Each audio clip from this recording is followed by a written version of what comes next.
Por la señal de la Santa Cruz de nuestros enemigos, líbranos, Señor Dios nuestro.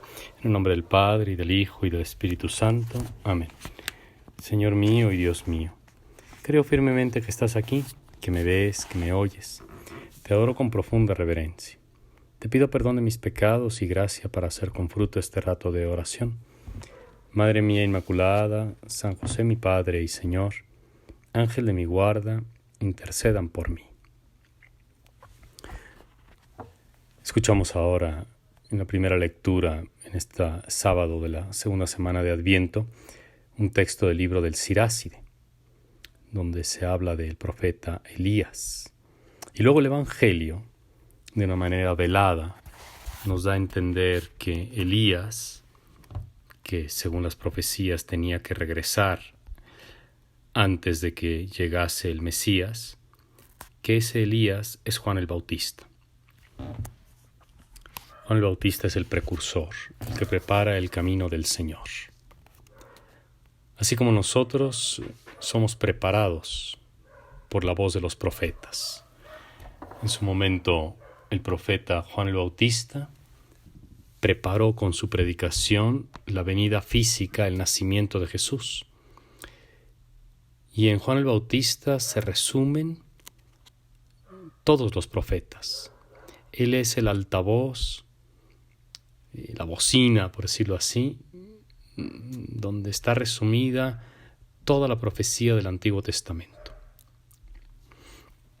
De la misma suerte, de la misma manera en que los habitantes de Judea y de los alrededores de Jerusalén acudían en masa para escuchar la predicación de Juan y fueron allanando sus caminos y convirtiendo sus corazones para que el Mesías o la palabra evangélica pudiera resonar en esas almas, así también nosotros somos instruidos así. Un autor antiguo llamado Nicolás de Cavasilas comenta la liturgia y se pregunta de manera retórica: ¿por qué escuchamos la Sagrada Escritura antes de la liturgia eucarística, antes de la comunión, antes de recibir el cuerpo de Cristo? ¿Por qué escuchamos las palabras divinas, las palabras del Antiguo y del Nuevo Testamento? ¿Por qué la Sagrada Escritura? Porque ella, la Sagrada Escritura, nos prepara y nos purifica. En efecto, es como un fuego. Así como Elías, que es como un fuego, así como cada uno de los profetas, que es como lejía de lavandero. Así la palabra de Dios limpia nuestras almas. ¿De qué las limpia? Pues de las palabras inútiles, de las palabras vanas, de toda la superficialidad a la que estamos expuestos constantemente a lo largo del día. Y no porque necesariamente sean cosas malvadas, pero que nos distraen. Y si nos dejamos como enrollar en las conversaciones del mundo, terminamos aplastando nuestra alma y viviendo una vida meramente terrena. Las palabras de los profetas nos purifican y nos preparan. Y si nos preguntamos por qué leemos primero el Antiguo Testamento y luego el Evangelio, siendo que el Evangelio es más importante, lo hacemos como para reproducir simbólicamente el orden que siguió la providencia divina en la manifestación del Hijo de Dios.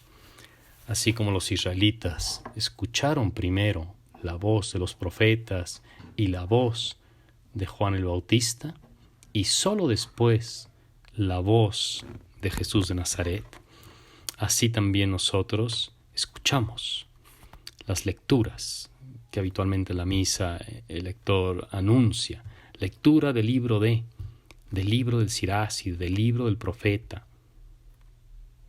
Y escuchamos esas palabras con amor, con atención, porque nos purifican y nos preparan para escuchar luego la gran palabra, la del Evangelio, que escuchamos poniéndonos de pie. Los contemporáneos, los discípulos de Jesús, quizá tampoco habían caído en la cuenta de que esta era la pedagogía divina, y le preguntaron a Jesús, ¿por qué dicen los escribas que primero tiene que venir Elías?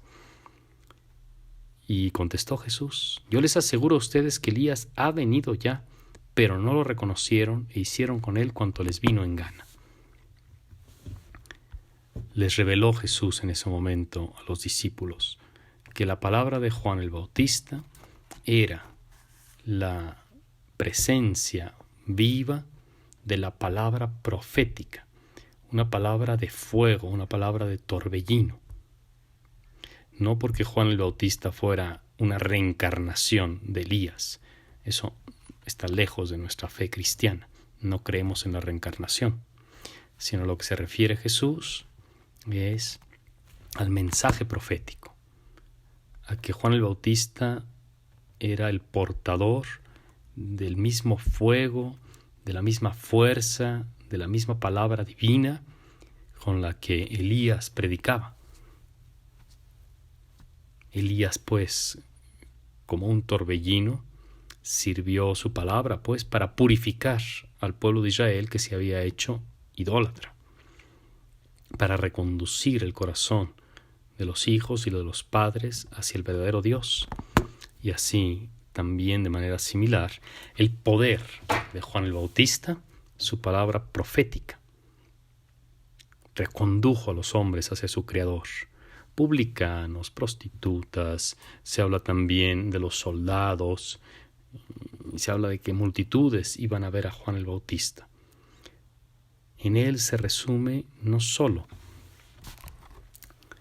la voz de Elías, sino la de todas las profecías. Nosotros nos ponemos de pie para escuchar el Evangelio, porque es una palabra muy importante. Es la palabra de Cristo mismo. La liturgia nos va llevando como de la mano, y antes de acercarnos a la Eucaristía, a la comunión, escuchamos la palabra divina, que nos sirve también de amonestación. Les dice Jesús a sus discípulos, no reconocieron a Juan el Bautista e hicieron con él cuanto les vino en gana. ¿Qué hacemos nosotros cuando escuchamos la palabra de Dios? ¿La tratamos como a Juan el Bautista y la decapitamos? ¿La tratamos como a Elías, al que la reina Jezabel persiguió hasta el exilio? ¿Qué hacemos con esa palabra? ¿La reconocemos? Son maneras de cuestionarnos sobre nuestra escucha de esa palabra que nos prepara y nos purifica. Si nos preguntamos por la utilidad que tiene para nosotros escuchar la Sagrada Escritura, también en estos días, en el tiempo del Adviento, si nos preguntamos por qué la escuchamos, por qué de esta manera, quizá lo sabemos ya. Es una palabra muy útil para recibir al Mesías, pero también para darlo a conocer. Porque el que escucha las palabras divinas y recibe luego también al Hijo de Dios hecho hombre, se convierte él mismo en un profeta de fuego, se convierte él mismo en un portador de Cristo, cuya voz no debe quedar encerrada, sino que por medio de las buenas obras debe hablar a sus contemporáneos. Los discípulos entendieron que Jesús hablaba de Juan el Bautista, que había venido ya y que habían hecho con él lo que habían querido, lo habían tratado mal. Y entendieron bien que era así, que quien se propone vivir con fidelidad la palabra de Dios sufrirá la crítica de quienes piensan de manera mundana. Continuamos en este camino del Adviento y cada vez irá resonando más y se nos irá apareciendo con mayor fuerza, perfilando con mayor nitidez la figura de Juan el Bautista, que nos sirve como guía y como lámpara en nuestro camino del examen de conciencia, de la preparación y purificación de nuestras almas, con la que nos vamos acercando a celebrar el nacimiento gozoso de nuestro Señor. Te doy gracias, Dios mío, por los buenos propósitos, afectos e inspiraciones que me has comunicado en este rato de oración. Te pido ayuda para ponerlos por obra. Madre mía Inmaculada, San José mi Padre y Señor, Ángel de mi guarda, intercedan por mí.